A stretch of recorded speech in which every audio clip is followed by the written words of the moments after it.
Greetings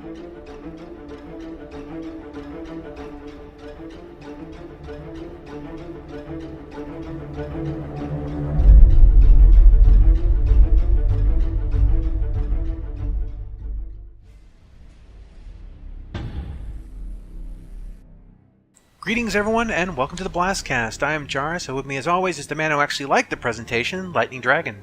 Well, today we have a flight panel discussion, and I have several pilots or sim enthusiasts with us, and we're going to break down some of the changes coming in 3.4, talk about it a bit, and just generally give you our thoughts about how we feel those changes are going to affect the game. So, with me, of course, Lightning Dragon, as I already stated, and we have MHE. And MHE, could you tell us a little bit about yourself? Hi, so I've been a sim enthusiast for more than 20 years now. I'm also rated real-life pilot. I fly corporate jets for a living. And yeah, I've been also backing Star Citizen from the very beginning. So yeah, very exciting news ahead. Also, we have probably one of the greatest pilots I've ever seen in a sim, Hano, and this guy is amazing. He can just fly off your wing so close you can walk to the other wing. He's just amazing. So, tell us a little bit about yourself, Hano. Hello. Well, I'm also a sim enthusiast since like 20 years or so. Mostly flying in atmosphere, in EL2, for example, or DCS, BMS too. Not so much into space before Star Citizen. It's kind of new for me. Yeah, whenever we're playing DCS, I'll sometimes either crash or park my plane just to watch you fly. It's definitely enjoyable. Alright, so let's go ahead and get into this. We'll cover some of the topics and let you guys jump in with your own thoughts. So, one of the things they want to attempt to do with this is have more visceral flying so that you can feel your ship more, with reactive systemic flying for a more varied experience. Now, one of the first changes that they're going to be doing here is a change the way that throttle works. It's going to be an acceleration throttle. I'm excited about that. And it's going to give you direct control over your speeds. Now, the ship, basically, when you pull the throttle all the way back, it sets the acceleration to 0, meaning you don't accelerate anymore, you continue on at your current speed. And they also talked about bi-directional, which means that if you have at this setting, the center of your HOTAS, like the center position is 0, and you push forward to go forward, and you pull back to go back. And they also talked about another option where you would hit a button or something, and it would reverse the thrust. So either that's going to be a hard reverse, like you press it and it just pushes. Because there's a little bit of clarification that Coulson was making on one of the threads, that it may just be you press the button and it fires the retros until you let go of the button, as opposed to actually adjusting that with the throttle. But we'll see what the final result is on that. I'm not sure yet. But overall, moving to an acceleration throttle, I feel, is a fantastic way to go, because we've been advocating for that for a long time. I mean, you could pretty much sum everything I think about this in a couple sentences, really. Is we haven't been able to touch this, so everything they're proposing sounds pretty good. I, of course, am one of the people that's all for an acceleration-based throttle. But the way they talked about it with keyboard, I think they need to refine that a little bit, because basically sitting there and pressing W or holding S the whole time is going to be kind of annoying. So you need some kind of scale or something where with a HOTAS it'd be really easy. So until we get our hands on it, it looks good, but it's going to need tweaking. Yeah, I would agree it's going to need tweaking. And another good thing about it, I was just thinking about as you were talking, is that for the atmospheric element of the game, having the acceleration throttle makes a lot more sense, and it would be a lot more natural and organic the way that we would experience it in atmospheric flight games, because they have drag and lift involved in the new system. Well, I was very excited to see a transition to a throttle that is an actual throttle, because the way it was before, it was, even to people who are familiar with auto-throttle systems, were very unintuitive, because you would use your throttle lever to set the target speed, which is not what you would do in any craft. So yeah, you are now directly affecting thruster output with your throttle setting, and adjust the target speed with some kind of button input or a slider, which is exactly how you would do it in a proper aircraft, where you say, okay, I can set my auto throttle or a speed limiter, and then it will pretty much cut me off from going overboard. So you can have all-out auto throttle, in an aircraft. Like, okay, I push this button and it will do its best, the best it can to just keep me at that speed by adjusting the throttle when I go up, down, left, right, whatever. And this was the only mode that was available to us before. So ironically, we did not have any means to actually directly control what the throttle does, and now we have, and that is very, very exciting to me. What I would like to see on the reverse issue, since you can go backwards, is the ability to bind the axis that fires the retros on a separate device or separate axis. That would be awesome, because then you could do something funny like binding the retro thrusters to the toe brakes of your pedals, probably independently for left and right, and then you could fly all sorts of maneuvers. And you could also use that kind of thing to do really interesting maneuvers, not only in atmosphere, but yeah, it's going the right direction. It's like they still have some issues to iron out there, but with the overall direction, I'm more than happy. I have not much to add to what Emachi just said to the change to the throttle. I'm happy to see relative throttle, finally. I'm also happy, I have to admit, to still have the ability to use absolute control thanks to this trifaxy when we need to. Yeah, it's safe to say I think we all pretty much agree that, for the most part, that this is a good move, and it will need refinement, of course, but this is one of those things that needed to happen in this game to help make flight more about flight. Alright, the next topic we're covering is that they're getting rid of the Stage 2 Afterburner, and they're just basically giving us an Afterburner or / boost mechanic. It'll build up heat, and it is going to get rid of that jarring, like right now in Afterburner 2, or even Afterburner, when basically you let go of the button or try to turn, it shoves you back down into SCM speeds. So basically what it is now is that along with the Afterburner change, there's a change in the cruise mode. You can fly, basically just accelerate to the speed cap normally, and the only way you get there faster outside of max acceleration is through boosting. And in my opinion, this reminds me of what they did in 2.5. You could actually fly up to the max speeds through normal flight without hitting cruise, which is what I like to do. And I think a lot of people liked that mechanic back then, and it's kind of a return back to that, and I think it's going to be very welcome. Pretty much everything you've said. I mean, when we were watching it, they said, Afterburner is gone. I'm like, huzzah!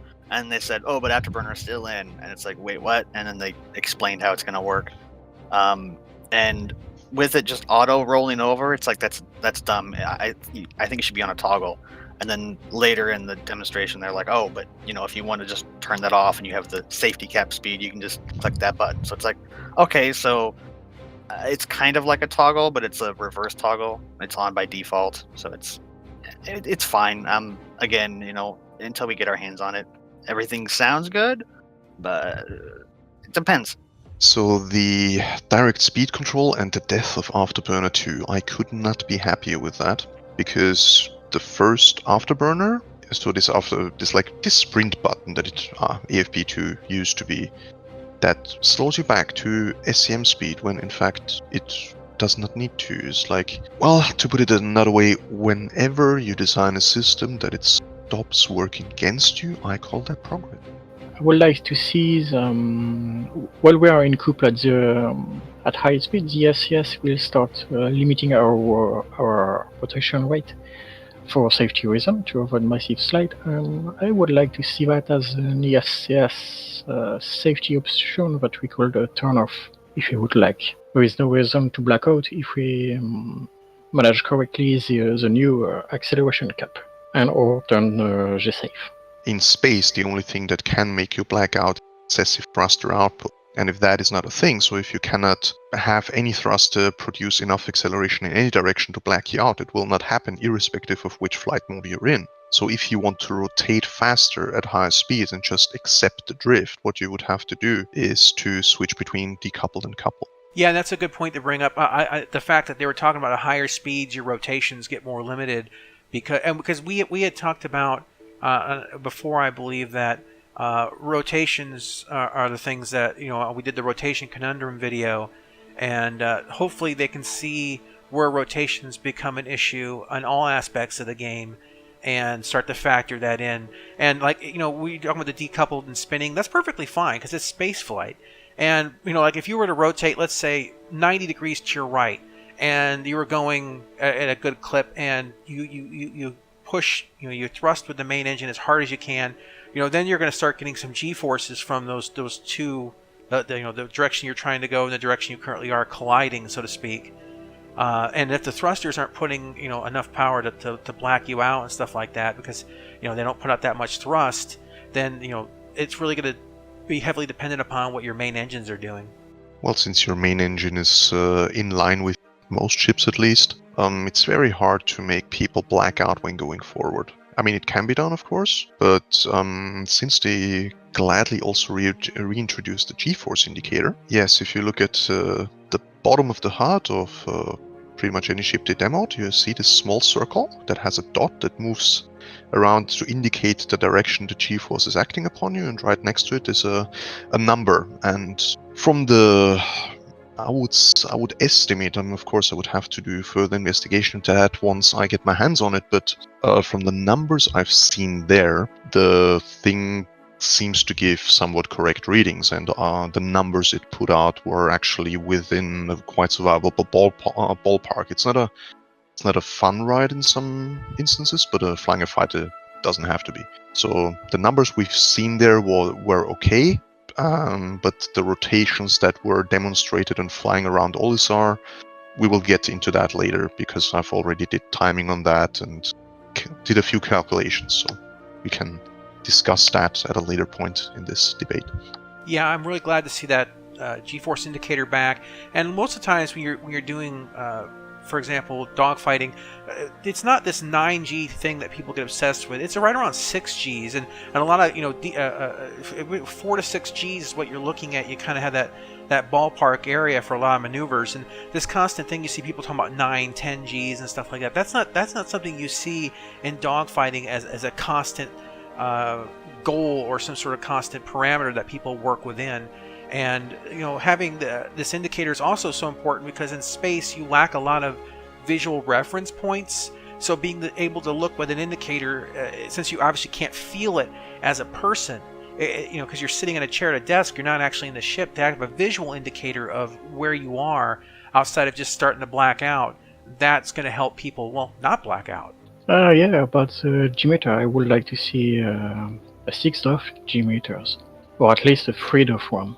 The current one gives you, the only reading it doesn't give is forward and back, but it gives you direction with this dot indicator that moves in this little circle in the direction of the vector, and right next to it is a number if you look at it, so at least in the lateral ways, so everything except forward and back is already depicted, so we have 2 axes that it depicts, and these are the more critical ones. I welcome with that, but of course they could supplement it to include the forward-backward axis as well.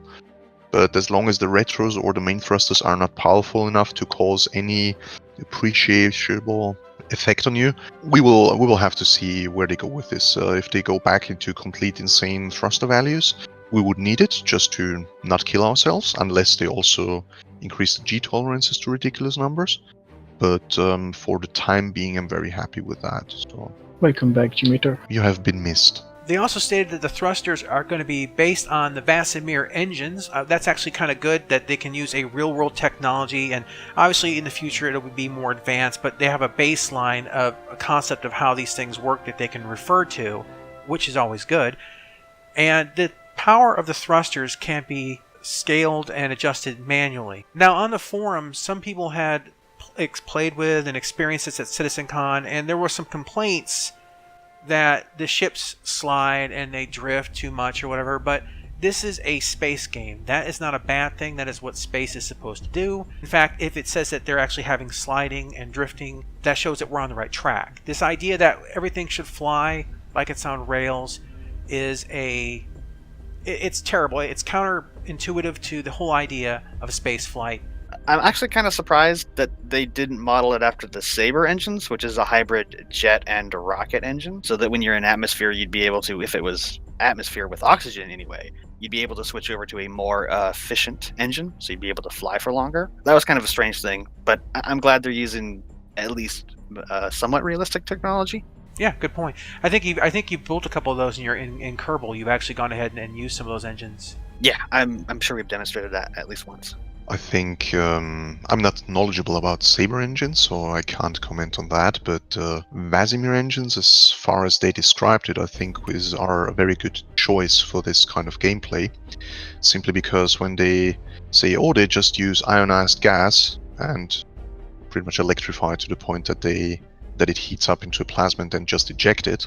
Your engines need gas, so they need fuel, and they also need reactor power to run, which creates a very interesting dynamic that you cannot just magically slap some kind of super engine on there. So not only will it have higher fuel consumption, but it will also probably overburden your ship's reactor that cannot create enough fuel with the electricity from the gas in order to power the engine to its maximum level. So that is a good thing. Speaking of atmospheric flight, we still have stuff like the Aurora or the Constellation. So many of the RSI ships have these impellers. So they just have these fans under the paneling that they can probably use to hover in atmosphere, because if you have an electric reactor using an electric motor, just like a drone does, it's not the worst thing for hovering. So I guess once these things become functional, you would not really want a hybrid engine.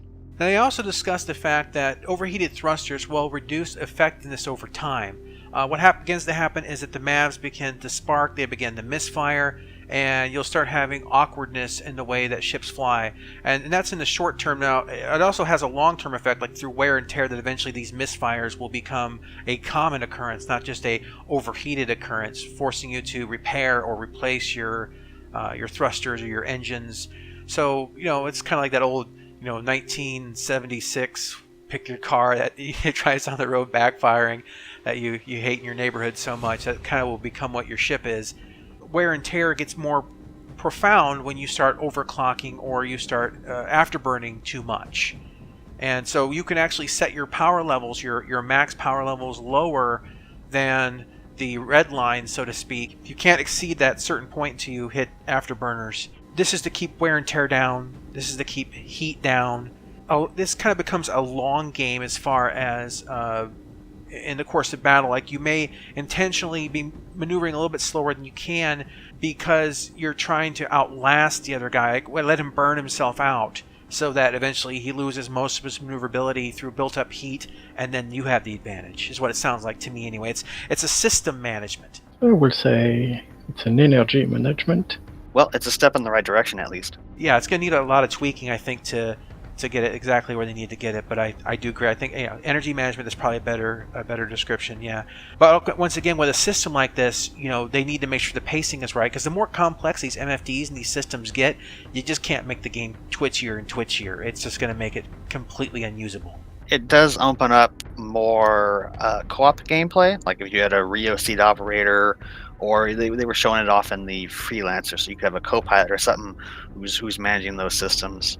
And to note, if you've got the footage playing in the background, they scaled this way up for the demonstration. What it's going to be when we get it, it may be too much. Maybe they'll dial it back. It's definitely another thing that they're going to have to play with to get a good feel for it.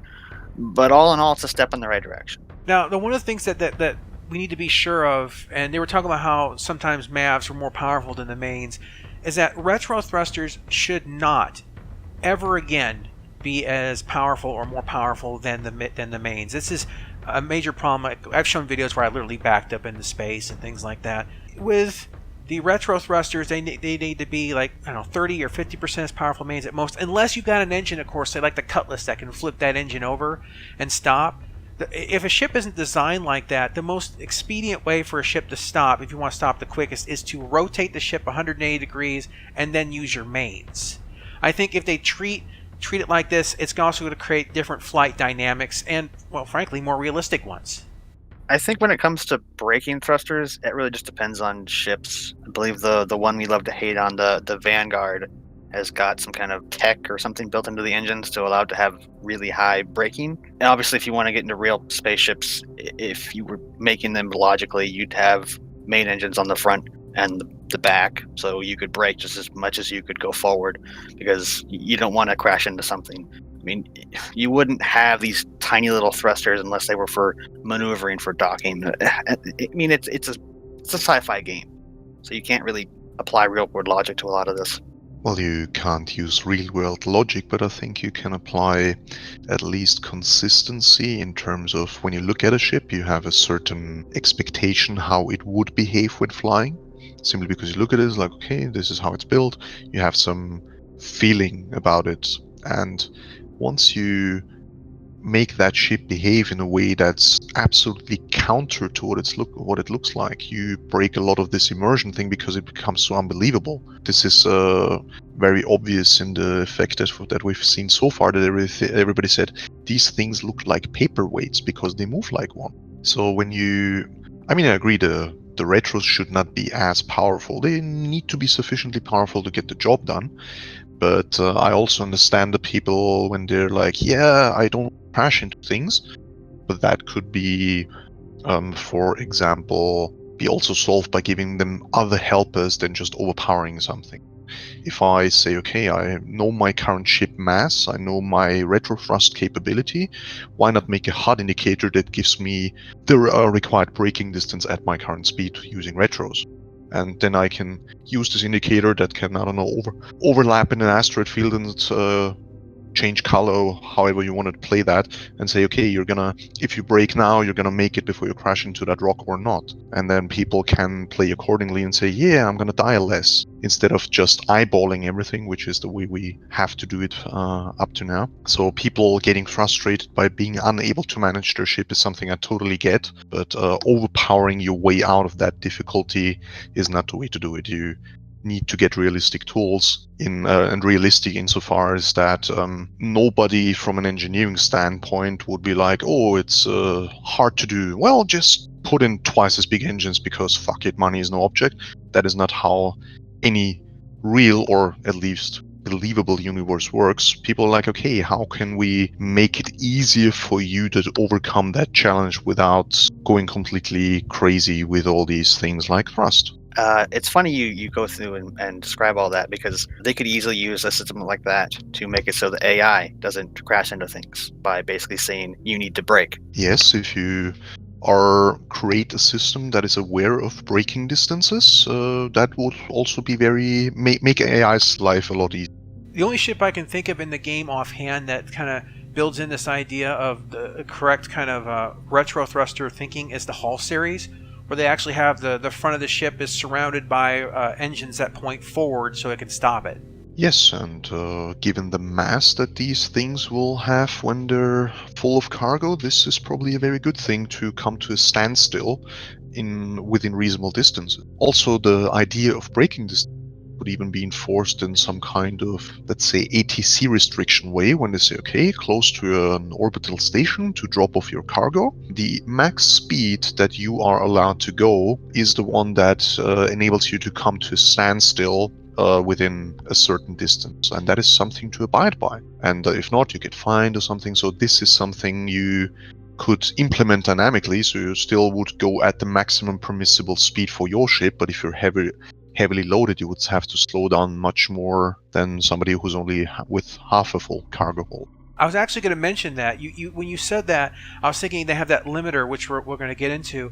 But you know how you can set limits in an environment like that. It's possible that your ship could receive a signal that would automatically enforce that limit, and then so it would keep you from coming in and just careening to the station or whatever. They could override your nav computer, but to be honest, who in his right mind would want to be sitting in a spaceship that can be remote controlled by external forces? So you don't want remote control on a manned ship that is possible to override everything you do inside there, because that is a very bad idea from a security standpoint, and that is one of the considerations that you would definitely have to have when you implement such a system, is the potential for abuse.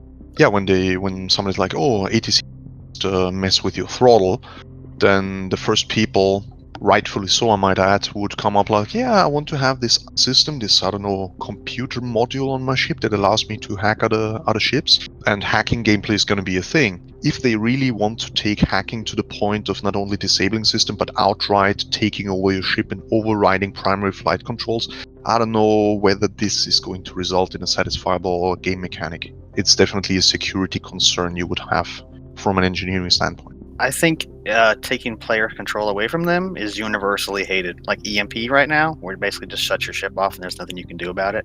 Those are really good points. So yeah, definitely something to consider.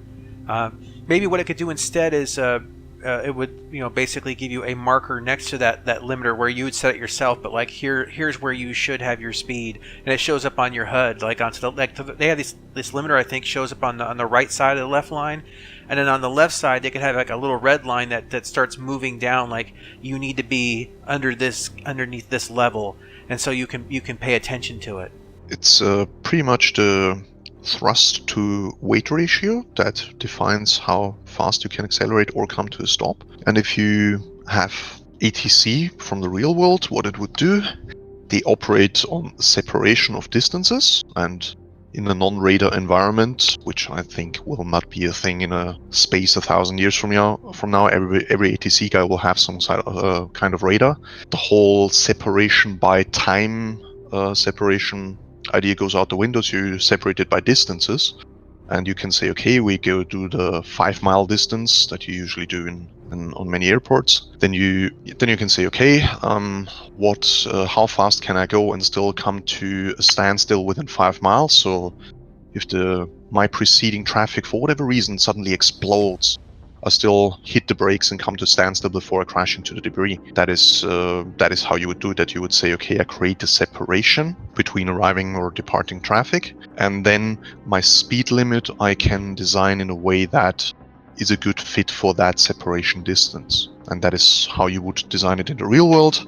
And then you could even introduce other laws. For example, in the real world, there is this pretty much global rule: you don't fly any faster than 250 knots below 10,000 feet unless ATC allows or tells you to. And if they don't say anything, you just slow down to 250 and reach it by the time you cross 10,000 in a descent.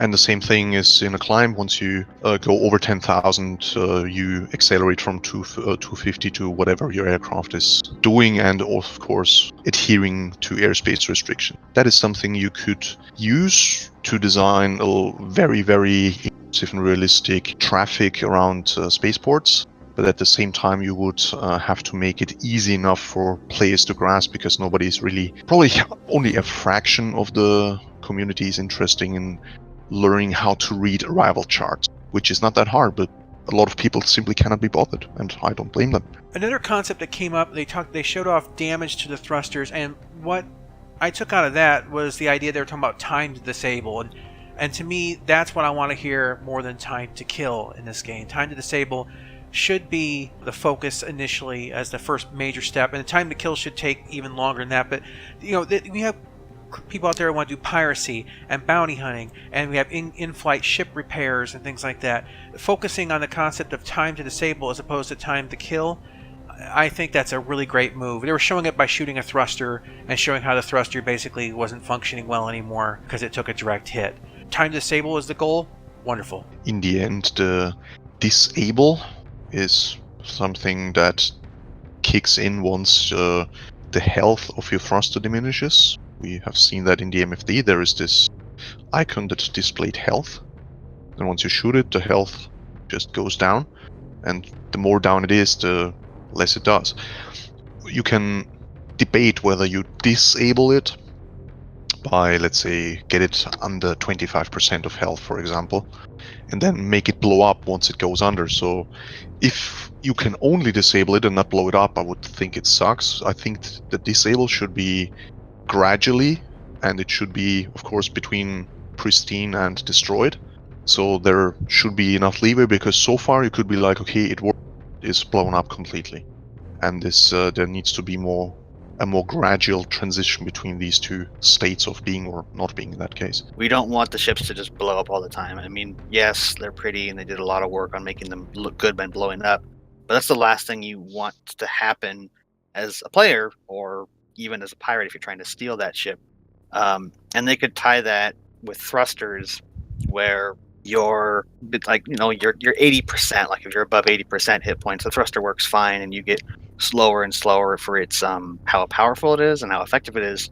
But as it gets lower, you have diminishing returns on how much crappier it's getting, I guess. Because I'd rather see it where you really don't want to just damage them a little bit to limit the maneuvers of the ship rather than just completely destroy them. I wouldn't say where you want it to be like, oh, it gets damage resistance the lower its hit points are, but that's kind of what I'm suggesting. Well, just as a quick cap in there, I think I understand what Lightning's thinking about. It's like you're shooting a part that's already got holes in it, so you're already hitting some damaged things. You can't make that part that particular system any more damaged, and that's where I think he's talking about the resistance. Is that part of that? You might actually be hitting things that are already non-functional or already taken. You can't, like, it's like, the horse is dead. Keep hitting the horse. It's not gonna.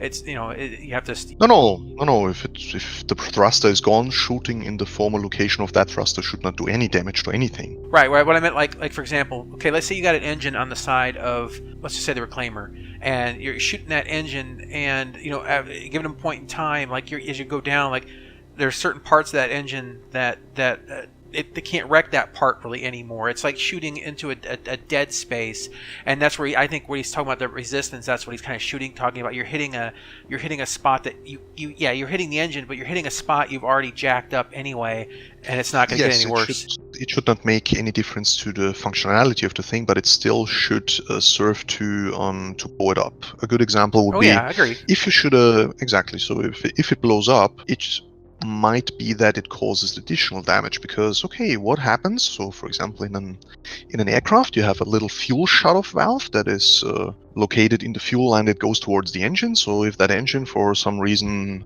suffers some damage, so sometimes we've seen this on even civilian aircraft, that sometimes an engine starts to vibrate and blow itself up. So what you want is definitely, you don't want any fuel to go into that fire. So you can shut it off. But for example, if the whole engine blows off, depending on how far that valve in the fuel line is from the engine, it might get ripped out as well. I think once all these interconnected systems come online, there will be thousands of ways to skin the cat.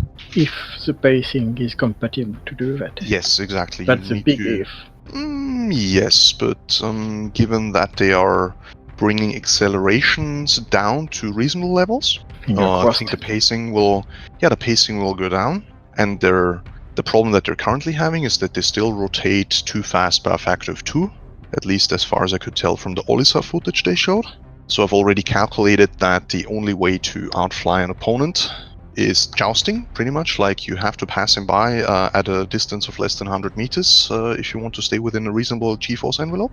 And so rotations will have to come down, or we will have to design a new approach to gunnery that doesn't include wide fire cones and crazy pixel precise aim.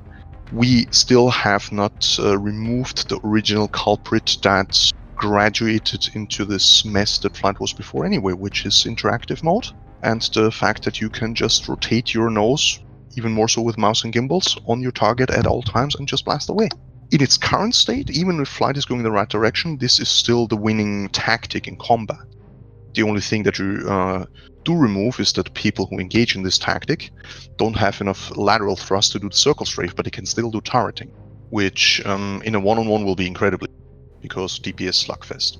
They also stated that every ship has been retuned and rebalanced to give it a unique character that matches how they're made, kind of forms follow function. See our video adding variation to flight mechanics for more details. It was pretty much pulled directly out of that for the most part. It really sounds like it. For example, the Gladius will be better at pitch and roll combat. The Hornet is actually better at rotations than the Gladius, with less power on pitch because of the location of the thrusters. And the Aurora is better at side sliding because of its weight, but it's actually also a slower ship. They want to make sure basically that the starting ships aren't completely kicked out of the loop as far as being combat viable. So it sounds like they're trying to close that gap, and One of the things they're going to need to do to close that gap, once again, as we were talking about, is gunnery. Improper gunnery creates the problems of weapons damage spreads between tiers being too much and things like that. This is the other portion that's going to need to come in, but adding this differentiation to the way that every ship handles is wonderful because it creates a dynamic sense of tactics versus what you're facing, or if you're facing several different players and you have several players on your side, all with different ships. How you interact with what you're going after or what's coming after you is going to change from not only the pilot that's inside it, but what that ship is capable of. I agree.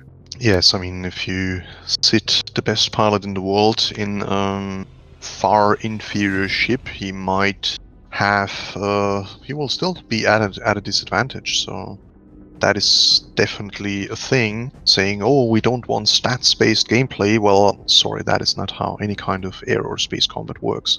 The only way to make it only skill-based is to make all ships equal, which to, let's say, higher degree than we would have liked was the case in the past, because everything just twitched around like crazy. So in essence, what you would do was circle strafe monoboat the shit out of everything, and that was the only winning tactic. And as long as the rotation to translation scaling remains as it is, it will continue to be one of the most desirable tactics there is.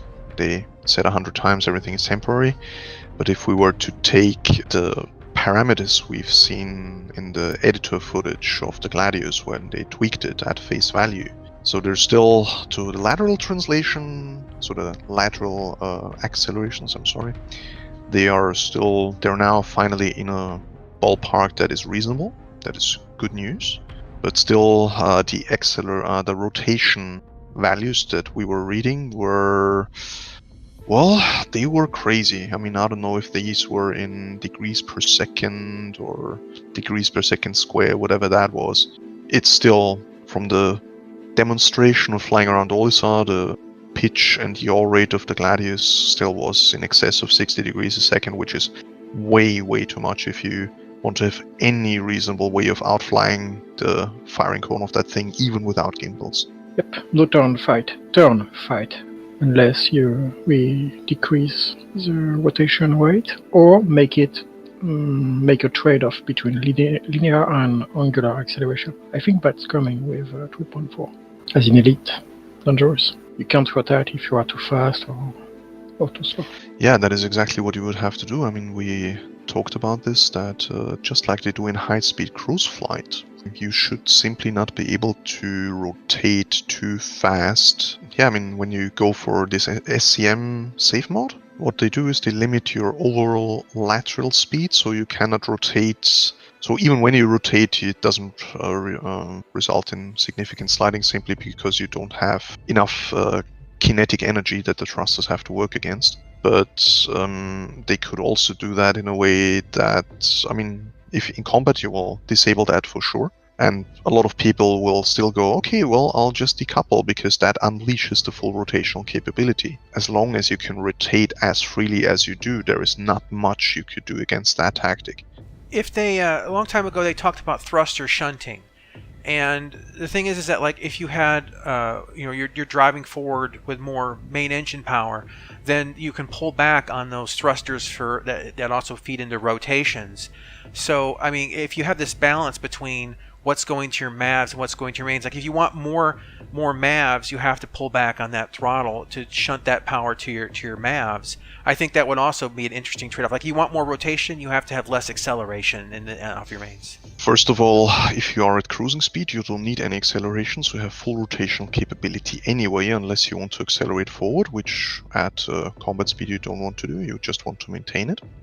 And to just counteract that little vector that you lose in forward speed when you rotate inwards, depending on the speed of the rotation, is a little tiny fraction of what the main thrust is capable of, so that will not solve that issue. And it also does not solve two other problems, namely that the same MAF thrusters that are pushing you sideways, so to do side strafing, many of them, especially so with the gimbaled versions, these are the same thrusters that also make you rotate just by firing them in a different pattern. And it is a fact of physics that rotational inertia of the same mass, depending on thruster placement and offset from center of mass is very, very likely. So rotational inertia is very, very likely to be less than the overall mass of that thing. So rotation will always require a lot less thrust than lateral acceleration. Therefore, if you have these thrusters that can push you sideways, let's say at 6G, they could make you rotate at a rate that is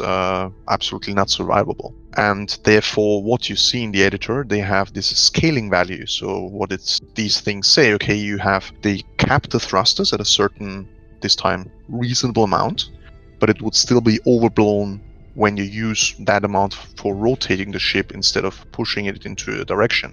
So the scaling value tones down the available thrust by a factor and then calculates, okay, how much rotation rate does that give me? And that is a useful thing, but you can still put in wrong values in there.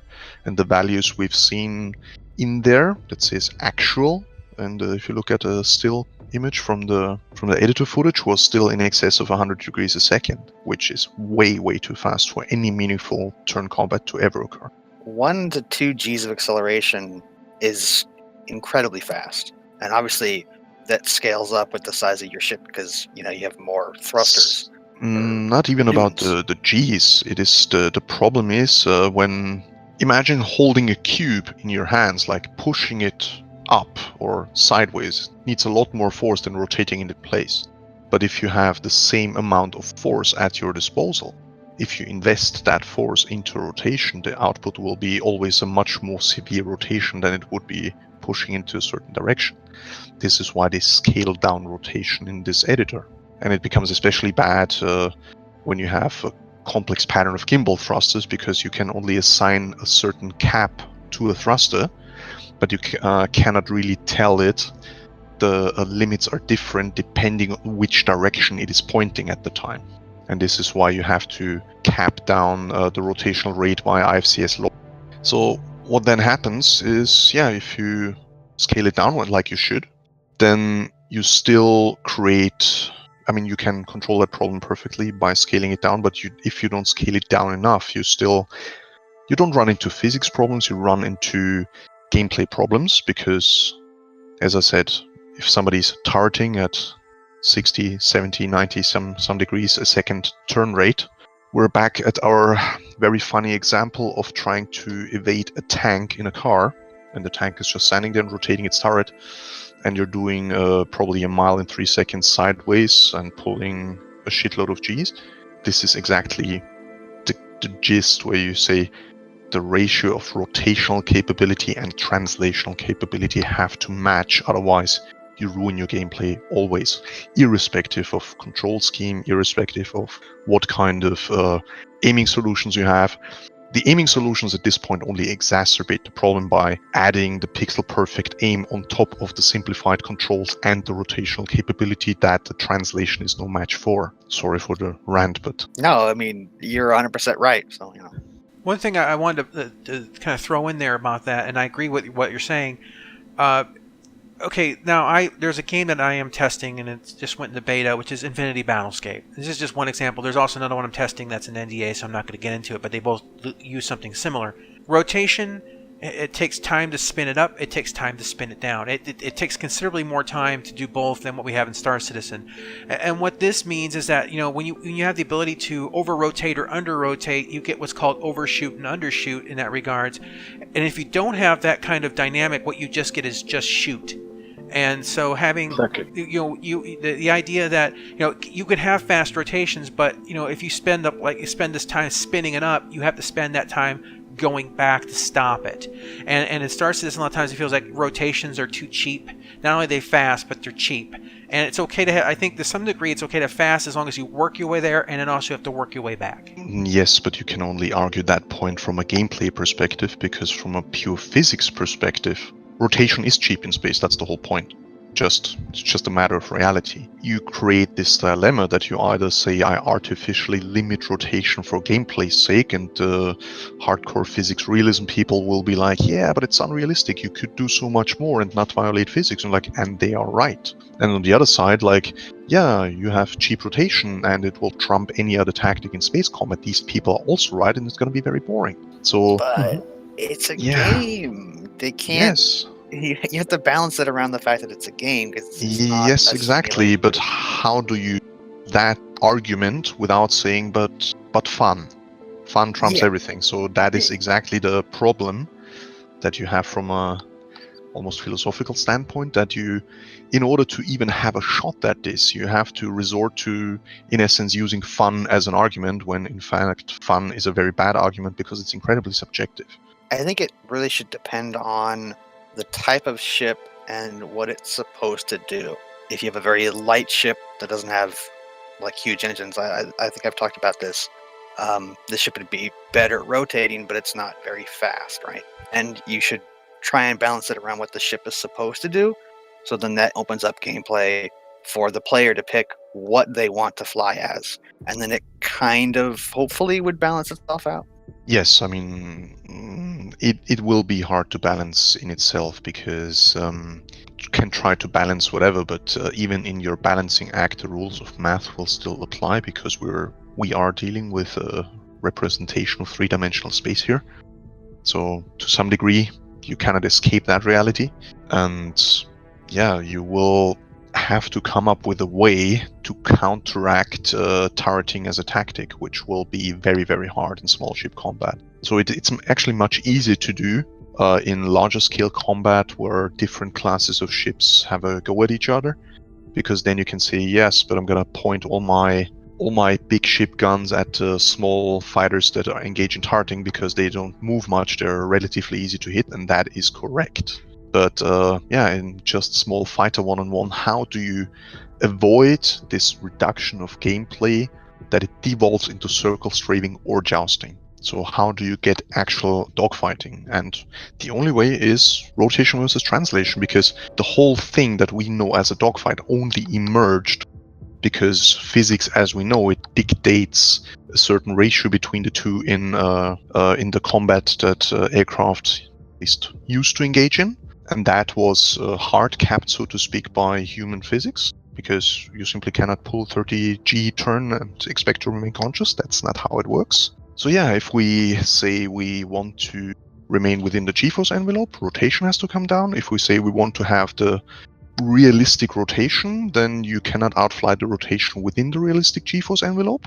Then you can say, oh, increase G-forces. Then you're like, hey, cool, now can I even rotate and translate harder? And it all becomes this arm race of something that is essentially apples versus oranges comparison. So you will, at no level of it, will devolve into this, let's have more thrust, more G-force limits ever, and it will become just as twitchy as it ever was. So you have to come up with something here, and capping rotation is probably the easiest to pull off, but it's the hardest to justify from a realism perspective, at least. I think the bottom line is on that, and this, let's put this out here for starters. As much as Star Citizen is going to be they want to make it, as they talk about with physics, Newtonian and whatnot, that went out the window a long time ago with the ship designs. So let's just deal with basically having the game that when you watch, like, for example, the new Squadron 42 trailer, okay, when you watch the ships fly in that, and look on all the previous trailers, you see the same theme repeated again and again and again, because look, Chris Roberts, you look at this Wing Commander 1, Wing Commander 2, Wing Commander 3, Wing Commander 4, there's a theme there, okay? The only one that broke that theme was Freelancer, and boy did it break that theme. And it's breaking things here currently too, to a degree. So the thing is that when you look at these over and over and over, you see a theme where it looks like rotations are limited. It looks like ships are flying at each other or behind each other. And if Chris wants that particular vision, if he wants that scope inside his game, then rotations have to be brought down. But as I said, I think they also need to have, to some degree, they can't be as cheap to start and stop, because you will create a dynamic where if you don't have overshoot and undershoot, you just have shoot. Yes, I think the whole idea of making precise flight matter a lot more. I mean, you could, for example, play this via projectile speeds. I have no idea of, knowing how fast a plasma cannon is supposed to be in the universe, because I'm not aware that we have such things already. And probably even then, there's ways to make these shots travel different speeds. I think plasma weapons in the real world, basically, as soon as you quote unquote fire it, it just spreads its heat everywhere because it's a transfer. Well, yes, but it cannot transfer its heat anywhere in space, because space is in essence a big giant vacuum, and big giant vacuums have incredibly low thermal conductivity. So the only way to cool something in space is actually radiation, and not heating other stuff up like we do here on Earth. Yeah. Like we use radiators to heat up the air. That doesn't work very well in space. I think it's still have to be held together by something because gravity is still there, so it would probably slowly pull apart, so making it not a very effective as a weapon. So what you can do is like, okay, you can make turreting a thing that is not a very winning tactic by slowing down bullets. So therefore, your target lead will become quite low, quite large, and when you shoot at something, you depend on the fact that it will remain on that current vector for the travel time of your projectile. Even if you can do some damage, if within that time window of you firing the projectile, your target suddenly moves, you will miss, unless you have some kind of homing. And that is one way. You also have to take into consideration that bullet speed, whatever, bullet, plasma, whatever, is a big factor when it comes to balancing these things out. Back to gunnery again. You know, when you mentioned the whole bullet speed and also the turreting, it reminds me of the very first iteration of Arena Commander. They people did turreting as before they gave the full 6 degrees of freedom as far as the constantly. People would go into the decoupled mode and they would have control of the thrusters in decoupled mode, and people called it turreting back then. But yeah, you could actually shoot your opponent more, but once again they were moving faster. There was a little more lead thing, but you were more of a sitting duck. So it was people say, yeah, if you turret, and there should be a downside to it. For example, what I would like to see, what would be absolutely cool, ways to counter turreting that could be engaged in without just eating up the damage it dishes out at you while you shoot back at it, which means escaping the DPS. So, okay, let's say something smallish sits there and just turrets, because reasons.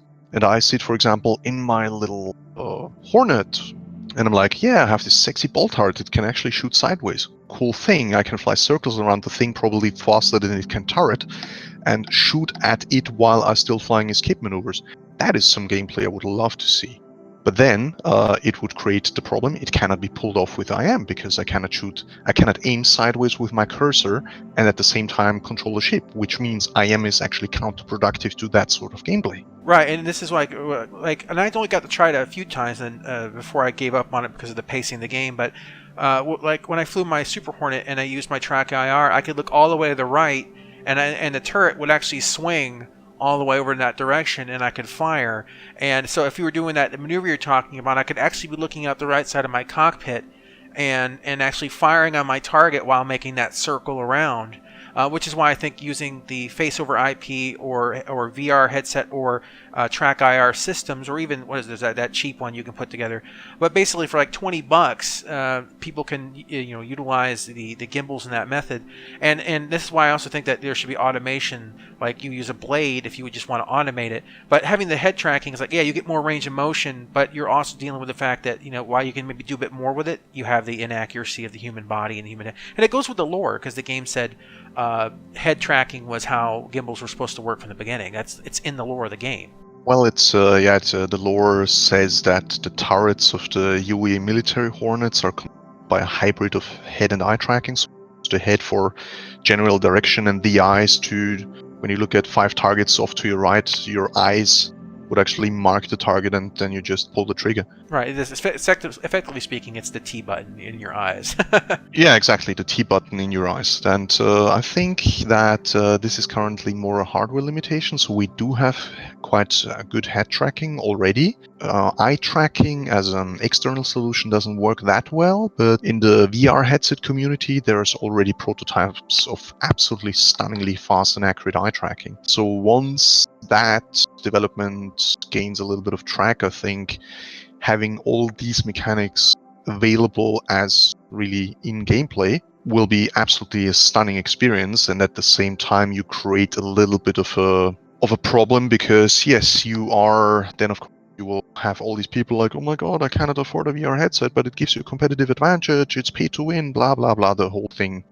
Again, it's like, yeah, sorry, it's just real world to a degree, because if I pay $500 for a joystick instead of 50, I'm gonna get a better joystick. That's kind of the point of paying that money. I mean, I can just as well complain like, yeah, my shitty $5 mouse is not as accurate as your $100 mouse. You can play that with any kind of, so it is a stupid argument, but that will not stop people from trying to bring it forward. Yeah, I just want them to stick to the when it comes to these kind of mechanics, the lore that they've laid out from the beginning. And let's also face it, I think Hydro Big Bang would be in favor of this message, because he was very good at it, and he even had a sponsorship, I think, when Track IR at one point. And the gameplay today isn't conducive to doing that kind of thing. All right, the last point I want to go into is the atmospheric. They showed off some of the atmospheric dynamics, that wings will now generate lift, and they stated that basically even if the thrusters are off, if the ship is going fast enough, it should generate enough lift to fly without the thrusters. Now, ships that don't have lift body surfaces are going to require the thrusters, and they were kind of doing this sideways slip and sliding, trying to show you that as you try to yaw into as you're moving forward, it kind of fights again. It looked a little off to me, like you're able to yaw too much before that became an issue, and that's something that's probably going to need to be tweaked.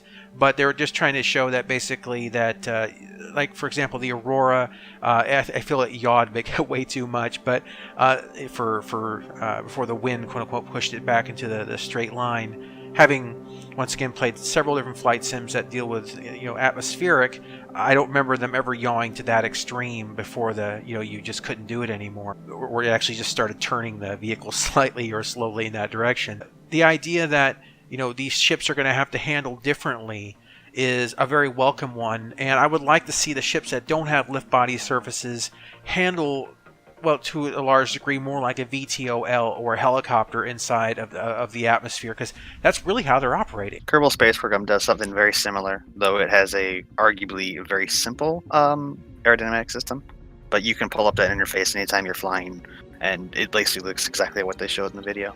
Well, on the subject of aerodynamics, the model they showed was very, very, very, very simple, and therefore does not take into account a lot of things that would happen in aerodynamic flight. And while I don't complain about that, because hey, we have lift now, it's a work in progress, so there's a very good chance that they will improve on that system in the future and it will be more complex.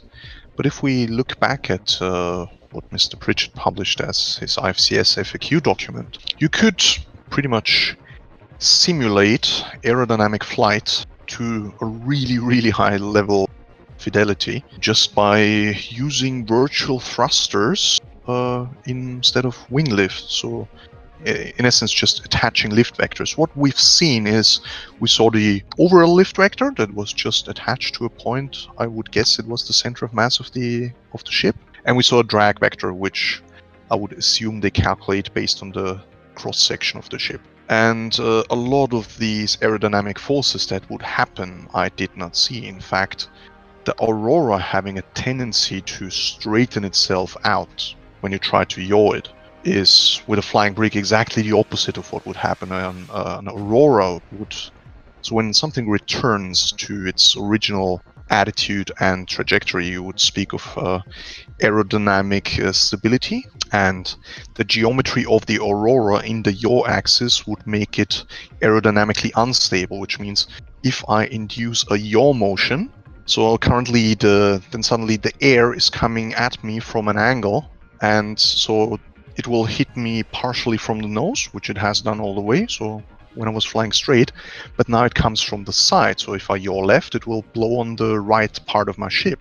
And it will create a vector that will push me further to the left, so actually it would increase its tendency to yaw instead of trying to straighten it out. It's arguably, probably IFCS overcompensates for that, which is very likely, but from a purely aerodynamic perspective, an Aurora would be unstable in yaw. So you're saying flat spin? You're describing yes, you would. Every time you yaw, you would kill Goose flat spin. If you look at just stand to the side of the Aurora, you have this rather slim but blocky fuselage in the rear. And in the front, you have the rather ball cockpit with the flat door. And if you look at it from this side and say you have wind coming from behind you and blowing at the Aurora in this broadside, the nose would have the most wind catching onto it and pushing it the hardest. So therefore, any sideways wind component that I manually introduce by trying to yaw will affect the front of my ship the hardest and will continue to push it to the side. So it would actually result in an increase of the yawing motion instead of compensating it aerodynamically. If their aerodynamic simulation would be accurate, the way to interpret the footage that we have seen would be we tried to yaw, it would result in an increasing tendency to yaw, even if in the absence of any further yaw input, and IFCS overcompensates for that, which results in this wiggling motion. That would be the aerodynamically accurate. And it would be possible to build that within the confines of IFCS. But we're obviously not there yet. But as much as I'm super happy that they're starting to introduce aerodynamic flight, there are issues to iron out with that. And as soon as I get my hands on it, I will do a very detailed testing on it so I can do that. All right, does anyone have any last thoughts about anything before we wrap it up? When they're doing that yawing, if you do that in KSP, when you're doing re-entry, and your ship isn't balanced to counter that with either gyros or thrusters or something, it does exactly what you say, and it basically just turns it into a crash. All right, everyone. Well, I'd like to thank my guests for showing up today and giving their thoughts and opinions on things. We'll go ahead and give a report back and do this again, I think, after we get our hands on it and have a chance to play around with it and see how it feels. And of course, the first iteration that comes out is not going to be the final iteration. It's going to be a lot of problems, and that's why we've got to get out there. We've got to talk about it. You've got to present your feelings on it. Facts would be better, but yeah, we're moving in the right direction. We just have to give them good feedback so they can hone it in. I really feel that we have a chance to turn this ship around. All right, everyone, that's about it for this week's BlastCast. We will go ahead and catch you on the next one. Thanks for having me, and looking forward to the next time. See you.